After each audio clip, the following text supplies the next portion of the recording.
Hello दोस्तों, स्वागत है आप सभी का आपके अपने यूट्यूब चैनल वर्धन एकेडमी पर। तो दोस्तों, डीएलएड फर्स्ट सेमेस्टर की सेकंड बुक हमारी चल रही है और इसमें 2 चैप्टर अब तक के हो चुके हैं। ठीक है, तो आज की इस वीडियो में हम लोग थर्ड चैप्टर उसे डिस्कस करेंगे। तो हमारी बुक है शिक्षण अधिगम के सिद्धांत। चलिए स्टार्ट करते हैं। तो देखिए, ये है थर्ड चैप्टर शिक्षण सिद्धांत। ठीक है, टीचिंग स्किल्स जो है उनको हम यहाँ पे देखेंगे। शिक्षण के सिद्धांत, यहाँ पे कुछ शिक्षण के सिद्धांत दिए गए हैं, इन्हें एक बार देख लें क्योंकि इस चैप्टर में हम लोग कौन कौन से सिद्धांत पढ़ने वाले हैं। टीचिंग प्रिंसिपल, ठीक है, तो वो देख लेते हैं एक बार। तो देखिए, यहाँ पे शिक्षण के सिद्धांत की अर्थ एवं भूमिका सबसे पहले देखेंगे। उसके बाद करके सीखने का सिद्धांत, प्रेरणा का सिद्धांत, रुचि का सिद्धांत, निश्चित उद्देश्य का सिद्धांत, नियोजन का सिद्धांत, चयन का सिद्धांत, व्यक्तित्व भिन्नताओं का सिद्धांत, लोकतंत्रीय व्यवहार का सिद्धांत, जीवन से संबंध स्थापित करने का सिद्धांत, आवृत्ति का सिद्धांत, निर्माण एवं मनोरंजन का सिद्धांत और विभाजन का सिद्धांत। ठीक है, तो ये सारे सिद्धांत हैं, इनके बारे में हम लोग थोड़ा थोड़ा बस इसके बारे में जानेंगे। ठीक है, क्योंकि सिद्धांतों में से भी काफ़ी क्वेश्चंस पूछे गए हैं, तो इसलिए ये चैप्टर भी आपके लिए इम्पॉर्टेंट है। चलिए स्टार्ट करते हैं। इसमें देखिए, सबसे पहले है शिक्षा शास्त्री और विचारकों के अनुसार विभिन्न शिक्षण सिद्धांतों को मान्यता दी गई है, जिनका वर्णन यहाँ पे किया गया है। तो पहला है हमारा क्रियाशीलता का सिद्धांत।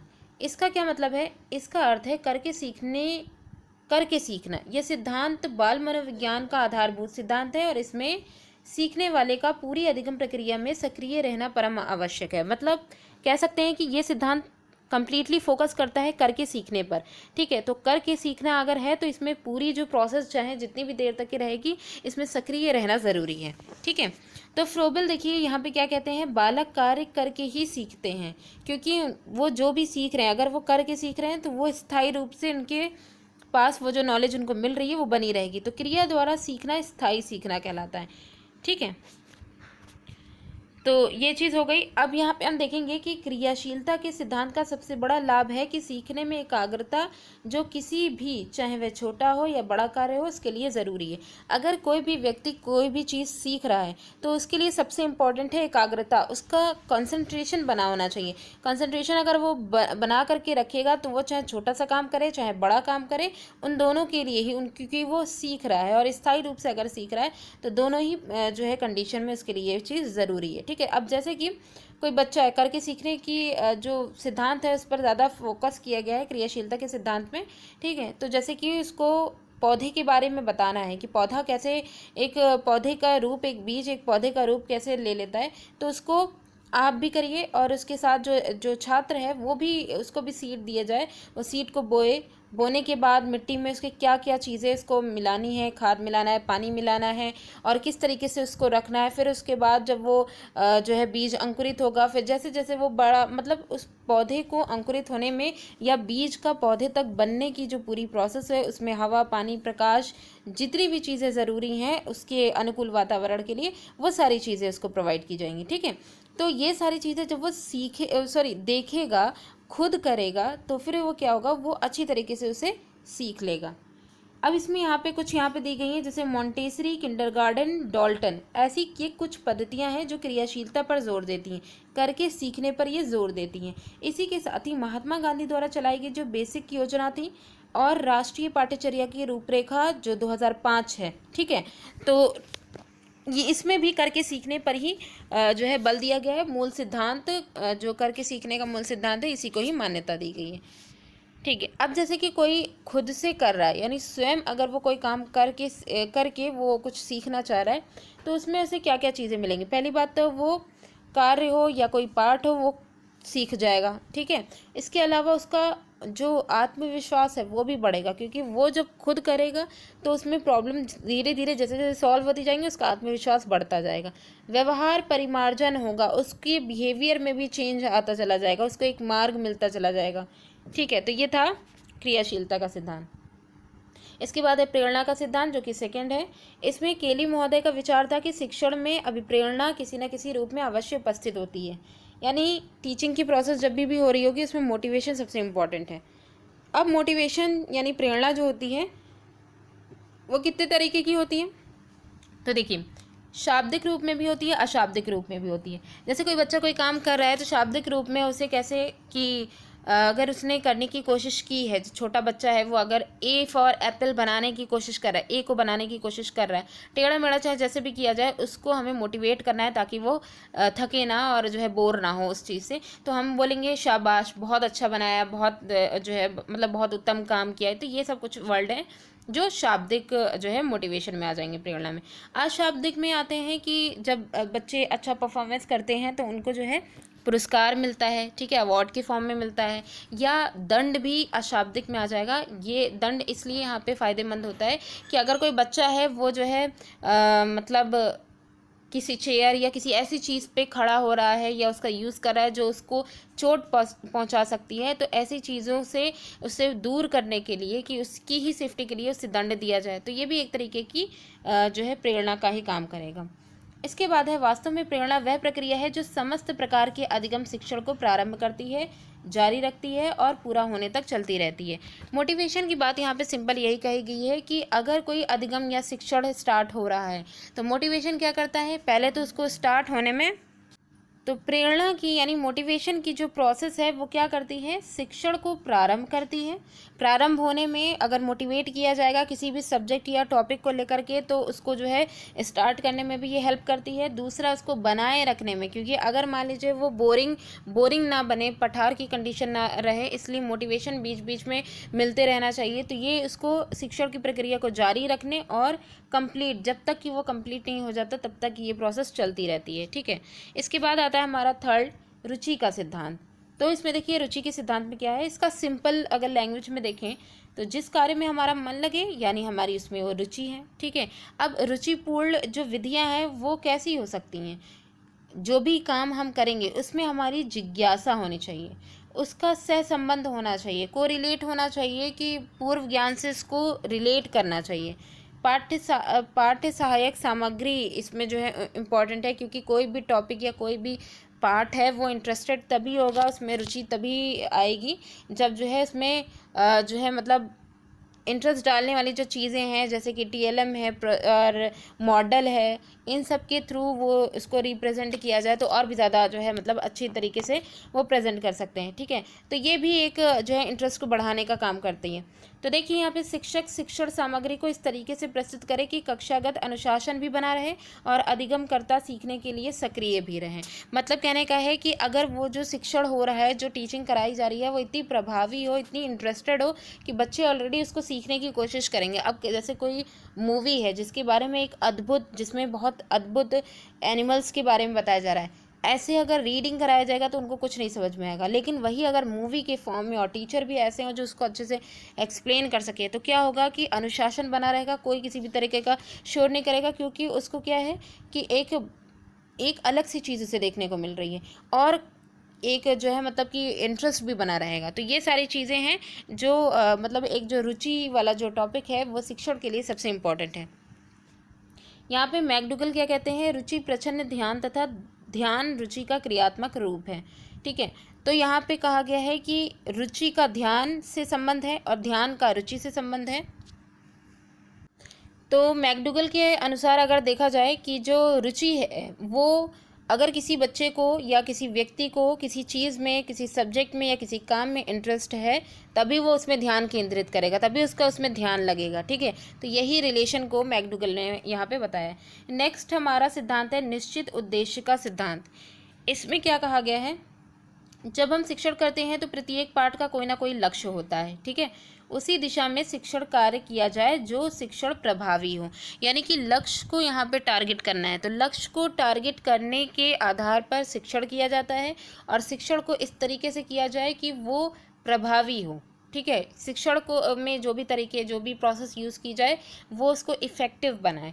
तो मेनली उद्देश्य को ध्यान में रख करके ही, क्योंकि अगर जैसे यहाँ पे ऐसे कह सकते हैं कि अगर कोई टीचिंग की तैयारी कर रहा है तो उसके सामने गोल क्या है, गवर्नमेंट जॉब का एक गोल है, तो उसके सामने ऑलरेडी उसके सामने उद्देश्य है, उसका लक्ष्य निर्धारित है, ठीक है, वो टारगेट उसके पास है। अब उसको वहाँ तक पहुँचने के लिए उसकी हेल्प करने वाले जो टीचर हैं वो किस तरीके से उसकी जो प्रॉब्लम है छात्र की उसको आसान करके वहाँ तक पहुँचा रहे हैं, यही बात यहाँ पे निश्चित उद्देश्य के सिद्धांत में कही जा रही है, ठीक है। पुनरावृत्ति यहाँ पे बिंदु जो अभी तक के हम लोगों ने सिद्धांत पढ़े हैं उनसे रिलेटेड है, काफ़ी इंपॉर्टेंट है यहाँ पे। जो एग्जैक्ट क्वेश्चन बनता है। तो देखिए जैसे करके सीखने वाला जो सिद्धांत है वो क्रियाशीलता का मुख्य आधार है। मेनली इसमें क्रियाशीलता की बात की जाती है। दूसरा है प्रोजेक्ट डॉल्टन और बेसिक शिक्षा पद्धतियाँ जो हैं ये क्रियाशीलता के सिद्धांत पर आधारित है। तो ये दोनों ही क्रियाशीलता के सिद्धांत पर आधारित हैं। फिर है शिक्षण में प्रेरक तत्वों को शामिल करना, मोटिवेशन को शामिल करना, ये प्रेरणा के सिद्धांत से संबंधित है। पाठ्यवस्तु में एकाग्रता लाना, इंटरेस्ट लाना, ध्यान केंद्रित होना, ये सब रुचि के सिद्धांत से आधारित है, सिद्धांत पर आधारित है। ठीक है, तो ये हो गया। इसके बाद आता है नियोजन का सिद्धांत। नियोजन के सिद्धांत क्या है? शिक्षण हो या कोई भी कार्य हो, उसका पूरा होना इस बात पर निर्भर करता है कि योजना बनाकर किया गया है या नहीं। जैसे मतलब एक योजना बनाना कि आज हमें एक चैप्टर कंप्लीट करना है। जैसे कोई अगर साइंस पढ़ाने गया है या कोई हिस्ट्री पढ़ाने गया है, तो मान लीजिए हिस्ट्री पढ़ाने गए हैं और उनको जो है मॉडर्न हिस्ट्री कंप्लीट करनी है। तो मॉडर्न हिस्ट्री अगर उन्हें कंप्लीट करनी है तो वो अच्छा खासा जो है मैटर उसमें होता है। तो स्टार्टिंग हमें कहाँ से करनी है, उसके बाद उसको पहली बात तो मिडिवल जो हिस्ट्री है उससे पहले तो जो है उसको जोड़ें।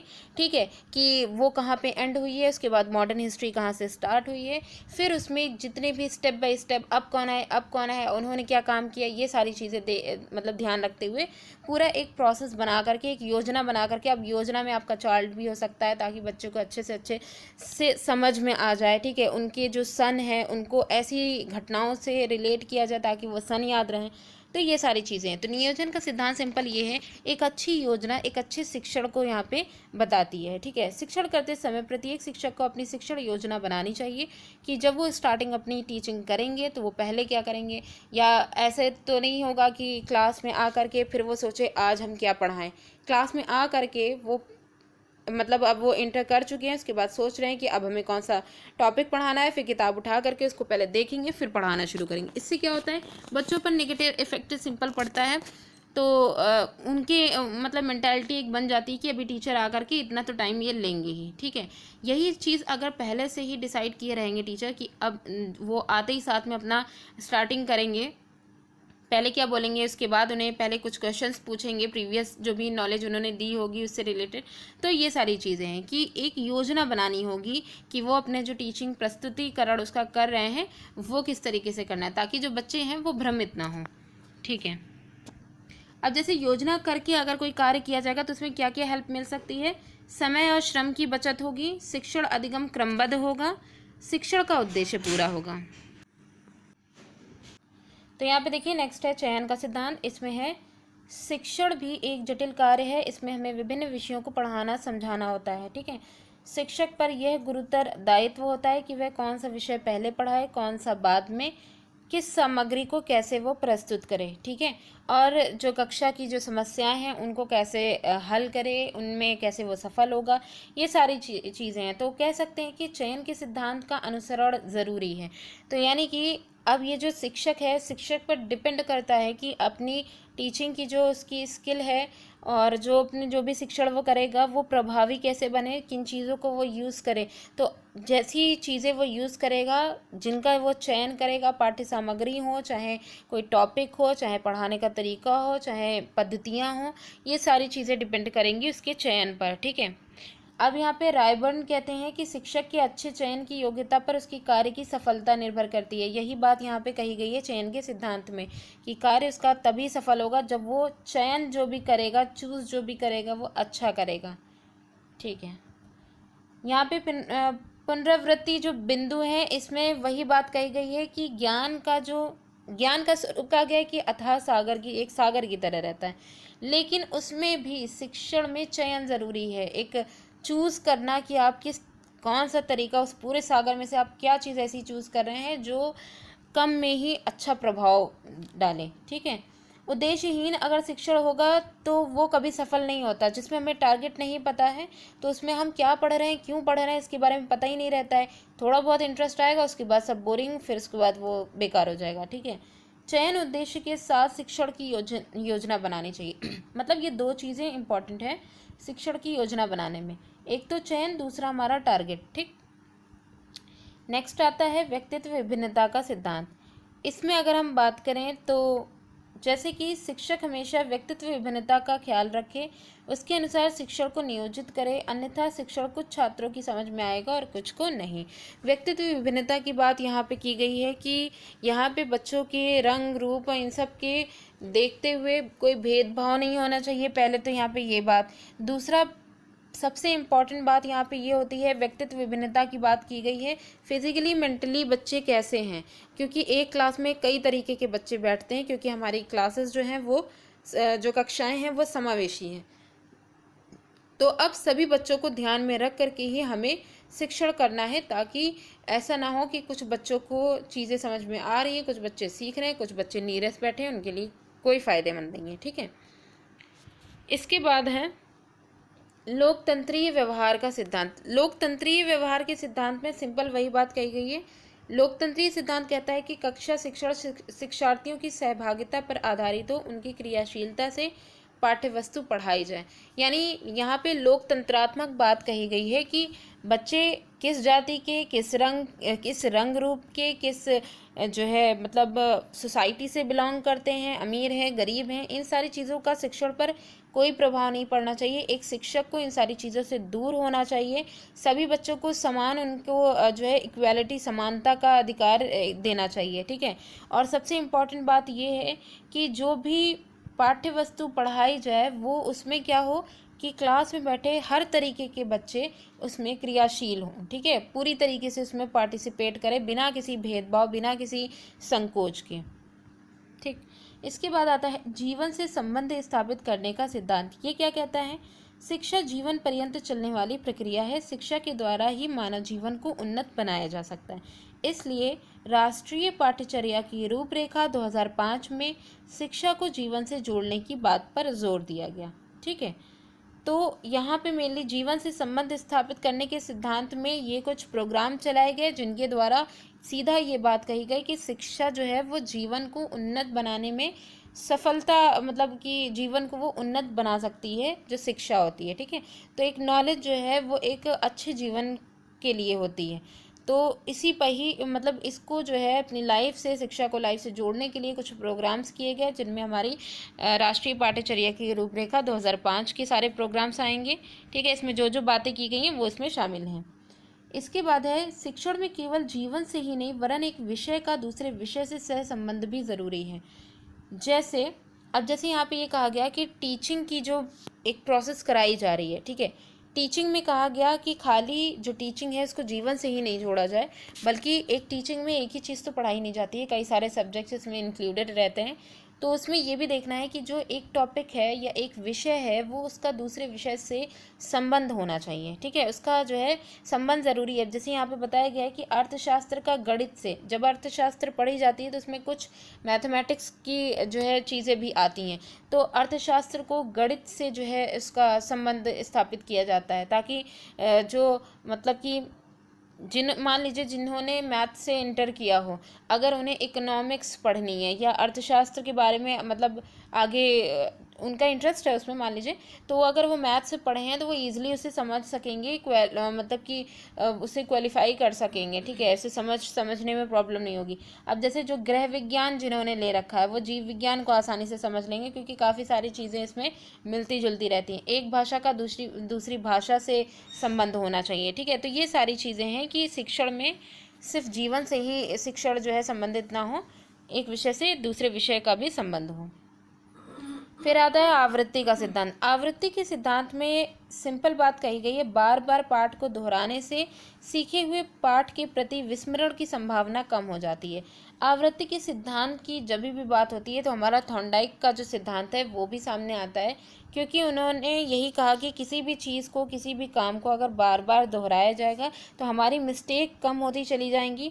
और यहाँ पे क्या बोला गया है, एक टर्म विस्मरण की संभावना कम होती जाएगी। जब हम उसको बार बार रिपीट करते जा रहे हैं, प्रैक्टिस करते जा रहे हैं, तो हम भूलेंगे उसे कम। ठीक है, वो बार बार वो मेमोराइज होता चला जा रहा है। तो यहाँ पे विस्मरण की जो भावना है वो आवृत्ति के सिद्धांत से कम हो जाती है। आवृत्ति के तरीके यहाँ बताए गए हैं कि किस तरीके से हम किसी भी चीज़ को रिपीट कर सकते हैं। पहला तो गृह कार्य। गृह कार्य हमेशा ऐसा ही देना चाहिए कि बच्चों को जो भी पाठ पढ़ाया गया है उसी से ही, वो जो पाठ पढ़ाया गया है उसी से ही रिलेटेड उनका गृह कार्य होना चाहिए, ताकि उनका पाठ एक तरीके से रिवाइज हो जाए। दूसरा, मासिक परीक्षा, हर महीने टेस्ट होना चाहिए। फिर छात्रों से पाठ समझाने को कहना चाहिए। जैसे आज पढ़ाया गया उसी समय भी ये कहा जा सकता है, कोई कहानी पढ़ाई गई फिर कहा गया कि आप इसे समझाइए, या उनको उसी कहानी को एक जो है उनको टास्क के फॉर्म में दे दिया जाए कि कल आकर के आपको इसको समझाना है, अच्छे से पढ़ करके आइएगा। तो ये सब कुछ तरीके हैं जो किसी भी पाठ को और भी ज़्यादा मेमोराइज करने के लिए होते हैं। ठीक है, इसके बाद आता है निर्माण या मनोरंजन का सिद्धांत। यानी यहाँ पे निर्माण व मनोरंजन के सिद्धांत से कैसे लाभ उठाया जा सकता है उसकी बात यहाँ पे कही गई है। शिक्षण में भी इस बात का ध्यान देना चाहिए कि जो भी पाठ पढ़ाना हो उसको कक्षा में सीखने वालों की सृजनात्मक क्रियाओं द्वारा विकसित करते हुए पढ़ाया जाए। क्योंकि मेनली यहाँ पे यही फोकस जो है देना है कि जब भी किसी भी पाठ को पढ़ाया जाए तो क्लास में बैठे हर तरीके के जो बच्चे हैं, अलग अलग व्यक्तित्व के जो बच्चे हैं, उनकी सृजनात्मक क्रियाएं जो हैं वो कैसी हैं, ठीक है, उनके द्वारा ही उस जो पाठ है उसको और विकसित किया जाए, उसमें डेवलपमेंट किया जाए, उसमें चीज़ों को इंक्लूड किया जाए। ठीक है, अब इसके क्या लाभ होंगे? वह पाठ रुचिपूर्ण हो जाएगा। ठीक है, बहुत से ऐसे बच्चे भी होते हैं जो काफ़ी क्रिएटिव होते हैं, जो टीचर्स होते हैं वो भी उन बच्चों की क्रिएटिविटी से भी सीखते हैं, कुछ टीचर्स भी काफ़ी क्रिएटिव होते हैं। तो ये सब क्या करते हैं कि पाठ को और भी ज़्यादा इंटरेस्टेड बना देते हैं, जिससे और भी बच्चे जो नीरस बैठे हैं, जिनको नहीं पढ़ने में मन है, उनको भी मज़ा आने लग जाता है। अधिगमकर्ता तथा शिक्षक की मध्य अंतःक्रिया का पर्याप्त अवसर इसमें मिलता है। इसमें मेनली क्या होता है कि जो सीख रहा होता है और जो टीचर होता है उनके बीच में काफ़ी जो है मतलब अंतःक्रिया, काफ़ी उनके बीच में एक तरीके का इंटर रिलेट हो जाते हैं। ठीक है, अपने विचारों का आदान प्रदान आसानी से और काफ़ी बिना किसी डर के जो है कर सकते हैं। तो ये सारी चीज़ें कि उनको काफ़ी अवसर इस सिद्धांत के जो है आधार पर मिल जाते हैं। निर्माण व मनोरंजन की उपयोगिता क्या है? जब तक शिक्षण कार्य में मनोरंजनात्मक क्रियाएं समाहित नहीं होंगी, पढ़ने व पढ़ाने वाले दोनों पर सकारात्मक प्रभाव नहीं पड़ेगा। जैसे अक्सर यही होता है कि जो छोटे बच्चे होते हैं, फर्स्ट सेकंड क्लास के जो बच्चे होते हैं, वो उनका हमेशा माइंड खेलने में लगा रहता है। तो हम एक टीचर का, एक जो टीचिंग करने आया है टीचर, ठीक है, उसका ये यहाँ पे कर्तव्य बनता है कि वो बच्चों को देख करके अगर उनको कविता सिखाने की कोशिश कर रहे हैं तो वो उनकी एक्टिंग और उनकी पूरे रूम का या यूं कहें कक्षा का माहौल भी ऐसा होना चाहिए कि वो उस माहौल में ही ढल जाएं और उस पोयम को बिना किसी परेशानी के, बिना किसी बोरियत के वो इंजॉय करके उसे याद कर ले। वो चीज़ आप देखेंगे कि बच्चों की ज़बान पे एकदम रटी रहती है वो चीज़। ठीक है, तो यही है कि मनोरंजनात्मक क्रियाएं अगर होंगी तो इंटरेस्ट के साथ बच्चे से पढ़ते रहेंगे। जैसे यहाँ पे देखिए बताया गया है, यहाँ बताया गया है जैसे अगर किसी मतलब कि पहाड़ा पढ़ाना है, 2 का पहाड़ा पढ़ाना है, तो देखिए 2 एक कम 2, उठो सवेरे मुंह धो लो। तो इस तरीके से एक पोएम क्रिएट कर दी गई। पोएम के सहारे क्या किया जा रहा है? टेबल पढ़ाया जा रहा है। 2 दूना 4, बहुत ना खाना आम का अचार, 2 तियां 6, मीठी मीठी बात कहे। तो इस तरीके से, ठीक है। इसके बाद आता है विभाजन का सिद्धांत। विभाजन का सिद्धांत क्या है? इसे लघु सोपानों का सिद्धांत भी कहा जाता है। ठीक है, शिक्षण स्वयं में व्यापक प्रक्रिया है। शिक्षण की अगर बात करें तो ये काफ़ी ब्रॉड में भी आती है। इसको सफल अगर बनाना है तो उसका सबसे सरल तरीका है कि इसमें विभाजित करके पढ़ाया जाए, छोटे छोटे इसको टुकड़ों में पढ़ाया जाए। जैसे शिक्षक को चाहिए कि पाठ्य वस्तु को विभाजित करके सरल से कठिन की ओर अग्रसर हो, ताकि तारतम्यता या क्रमबद्धता जो है वो बनी रहे, संप्रेषण व्यवहारिक हो। यानी कि वही बात कही गई है कि बच्चे अगर छोटे हैं तो उन्हें डायरेक्टली हम शब्द बोल करके अगर उनके, या जिन बच्चों का अभी एडमिशन है, जिनका बेस बनने की अभी जो है स्टार्टिंग हो रही है, ठीक है, तो उनको अभी अल्फ़ाबेट बनाना भी नहीं आ रहा है, तो हम क्या करेंगे कि अगर हम उनको ये कहेंगे कि ए फॉर एप्पल की स्पेलिंग पढ़िए, तो वो स्पेलिंग नहीं पढ़ पाएंगे क्योंकि उनको लेटर ही नहीं समझ में आता है।